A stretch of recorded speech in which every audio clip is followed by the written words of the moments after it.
else to buy their benefits, right? To the exchange. So let's send them to the exchange. Let's have them buy family coverage.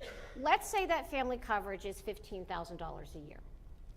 Let's say that we gave them a raise, but oh, wait for it, they're going to buy it with post-tax dollars. When they were buying it through their employer, they were buying it with pre-tax dollars. So that $15,000 cost needs to be grossed up because they need money in addition to that $15,000 just to get even with a benefits package that they're buying on their own versus a benefits package that you provided to them as an employer. Now, in a small manufacturing company named Jones, you can probably work your way through that. But in a large company with 2,000 people on the plan and 25 senior executives and 150 managers, that could be a pretty expensive proposition. And the question is, if you're not willing to do that, will they come to work for you? Or will they go to work somewhere else? So that, again, is part of the impact analysis that you have to think through beyond just the math. Make sense? Second penalty, it works a little differently than the first one. Remember the first one, if I don't offer coverage to all my full-time employees, I owe a penalty equal to $2,000 times the number of full-time employees. It's triggered if at least one credit-eligible individual enrolls in an exchange policy. Second penalty, even if I offer coverage to all full-time employees, if the plan is not affordable, premium is more than 9.5% of household income, or its actuarial value is less than 60%, I owe the second penalty. The second penalty is $3,000 times the number of bona fide full-timers who were A, credit eligible, which means their income was less than what percent of the federal poverty level? 400% and more than 100%, and they bought a policy on the exchange. Do you see how it's different from the first penalty? First penalty just added up the total number of full-timers minus 30. This one only looks at the number of credit eligibles who actually enrolled in an exchange policy and got a credit. Now imagine that I'm working for Professional Sciences, Inc. It is a company that consists of professional engineers and other scientists, all of whom make more than $90,000 a year. I have a few non-highly compensated individuals, and they're making between $60,000 and $70,000 a year. What's the likelihood any of them are going to enroll in an exchange plan regardless of the premium cost of my plan? Let's say the premium cost for single coverage is a little more than 9.5%. It's 10%. True, I'm technically exposed to the penalty depending on how many of them enroll. How many of them are likely to enroll? None.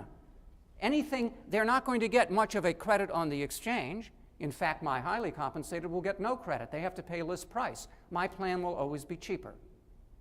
What if, on the other hand, my workforce consists substantially of people who make $40,000 or less?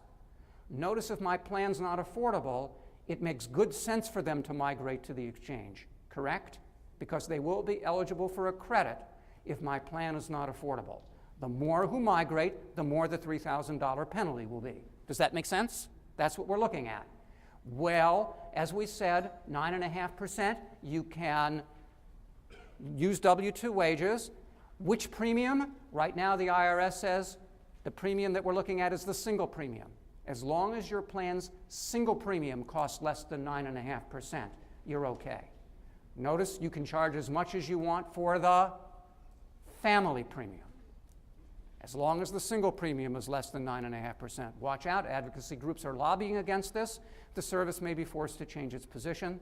We'll have to watch and see. How do I know whether my premium was less than 9.5%? Under the current proposed guidance, there's no look-back period. You have to make sure every year during the course of the year that it's less than 9.5%. For those of you, how many of you work at a company with a 401k plan? That's just about everybody. Remember, when you're testing to make sure that the non-highly compensated employees didn't contribute too much, you can use a look-back rule or you can use current comp. Many of you are using current comp. The service has said you've got to use current comp right now. So you'd probably have to design the plan to guarantee on a payroll period by payroll period basis that the single premium will be X dollars or whatever you're currently using, but never more than 9.5% of wages for the payroll period. That would guarantee you that you will meet the affordability. As we said, for the most part, actuarial value, you don't look at your own claims experience. Guidance is we're going to look at community rating, community standards, and a recent survey showed 95% of all employers' plans met the 60% standard. Virtually everybody is over 60%. If your cost sharing per employee is less than about $5,000 to $6,000 per year, you're guaranteed almost for sure to be in that ballpark.